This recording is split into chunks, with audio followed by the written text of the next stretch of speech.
Hey, good morning. I got to thinking about things here over the holidays, and I wondered, have we really ever been animal based, or have we been mostly plant based? Let me tell you how my diet used to be um, from whenever I can remember. And I remember when my wife met me, she said, all you eat is spaghetti, pizza, hamburgers, and, um, and Subways. Hoagies, subs. So let's evaluate that a little bit. So let me start with spaghetti.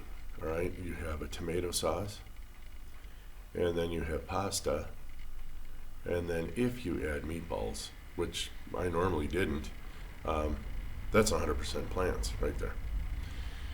Let's go to the subs, the hoagies. It's a loaf of bread, right? Slathered with plant oil mayonnaise, because I never ever had butter mayonnaise until I became carnivore. And then what are you going to have? Lettuce, tomato, onions, jalapeno slices, whatever they offered you when they made it. And then they had this plop of luncheon meats and cheese. I don't know the weights of those things, but would you imagine that's mostly plants or mostly meats? Let's just say it's 50-50. Let's say for whatever reason the meats weighed the same as the bread and the veg, all right? And I know there's water involved and everything else. I'll let you guys do the maths. But again, do you really consider 50-50 plant-based or animal-based? Well, it's probably omnivore-ish, right? Okay, let's go on to pizza. Now, I worked at a pizza place. I won't tell you which one it was, but we made a 14-inch round, and I believe we used 20 ounces of dough. It's a pound and a quarter. It's about 500 grams. And then the sauce, you could have extra sauce if you wanted. They didn't care. But the cheese was 5 ounces. All right. We filled a little cup, sprinkle it around. And there were 30 pepperonis, 6, 5, and 4. And then you cut down and you cut over and you cut the thing into 8 slices. Delicious product, absolutely. 30 pepperonis is 60 grams. They're 2 grams of pepperoni, this I know. And 5 ounces of cheese. 5 times 30, 150 grams. So they gave you about 210 grams, maybe half a pound of animal products. That would be dairy and pepperoni on their standard $5 pizza, right? And then sauce, and then a pound and a quarter of dough. So that's plant-based with the addition of meat to make it taste better. I mean, you could eat a chunk of bread with sauce slathered on it. That's not a bad thing either, right? And then hamburgers. Let's go to hamburgers. Now, I normally never ate breakfast anyway. Lucky moi. And what did that hamburger have on it? Well, let's just take your typical quarter pound, okay? Your quarter pound burger is going to have about 110 grams of beef before cooking. Again, water before cooking. I don't care about all that, right? So let's just say it's quarter pound. The bun is going to weigh around 60 grams, all right? 2 ounces. So that'd be an eighth of a pound. And then you're normally going to have some plant-based mayonnaise, plant-based mustard, plant-based ketchup, plant-based pickles, onions, tomatoes, lettuce, all right? So when you add all that up, I think we're looking at about a 50-50 once again. So was it really meat-based? Oh, if you add bacon, well, that'll add, 20, 30 grams, I guess. But if you sit down, do you normally just order that? No. You're going to order a pile of fries, plants, and then you're going to drink a sweet drink, plants.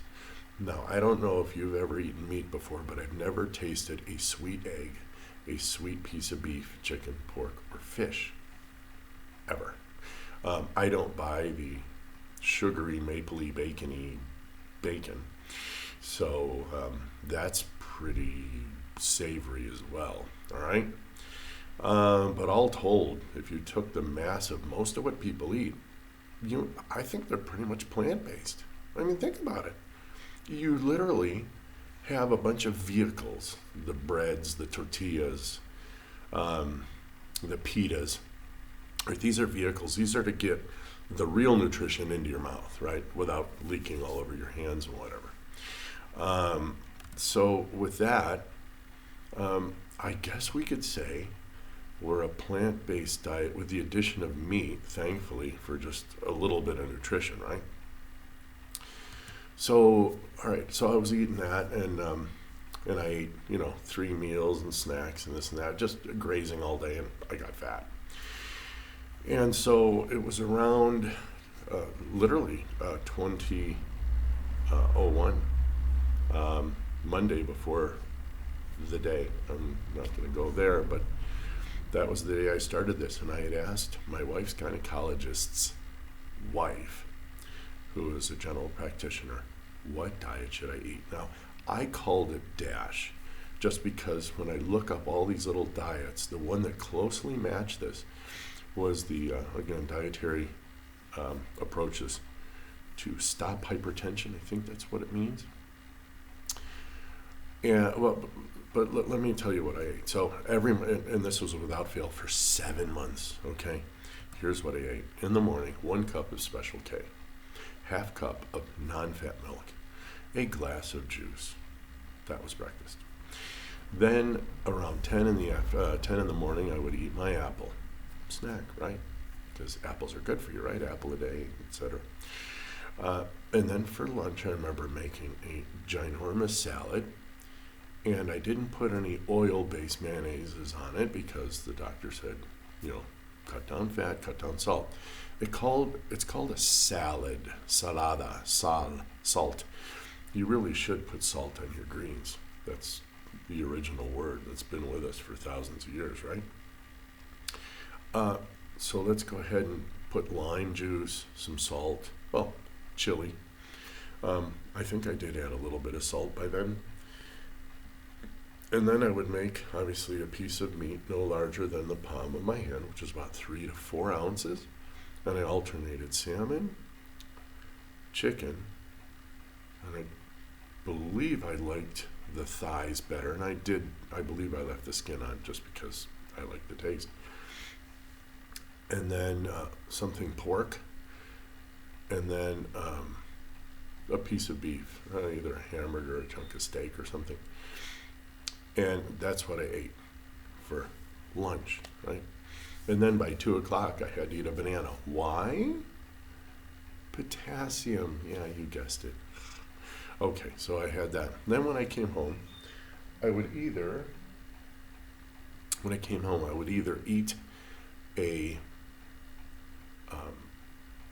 plop of spaghetti, about 100 grams of pasta, with my own homemade meat sauce, right?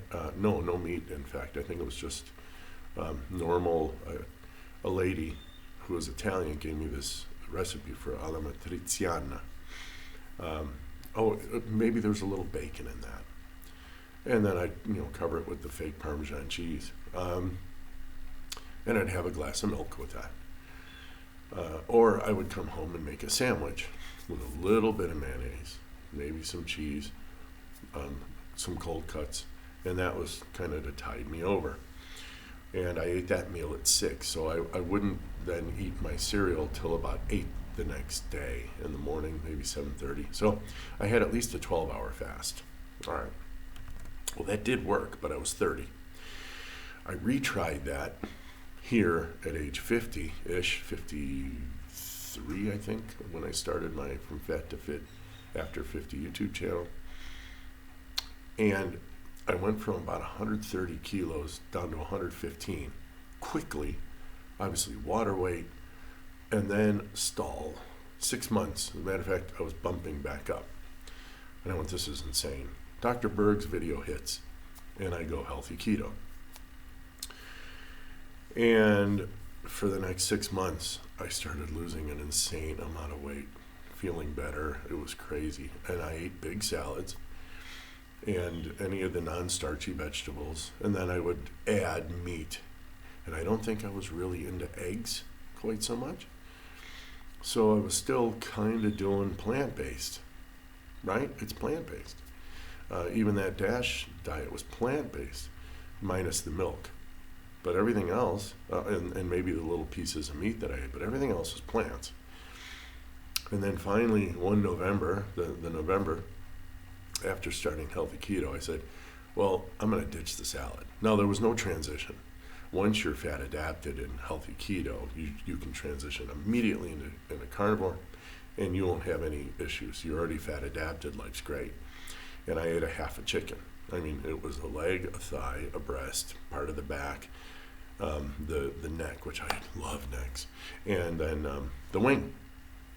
And I didn't die. Yay. So now my diet is essentially eggs and meat.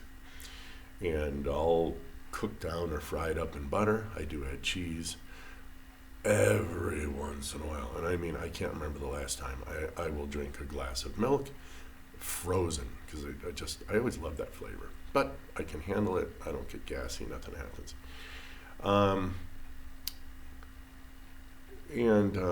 And every once in a while, I'll eat a sweetbread, because Mexican sweetbread's delicious. It's not what we call empalagosa. It's not like sickly sweet like a donut. I really don't understand how, even when I was there, I don't understand how I could have eaten something so sickly sweet. And then you come down and you taste Mexican sweetbread and you're like, you call this sweet? But eventually it tastes sweet. Matter of fact, I will generally, if I really want some, I'll make my own, and I don't add any additional sugar. Just the sugars that break down in the flour itself gives me enough sweetness, because I don't have a sweet tooth anymore. It's gone.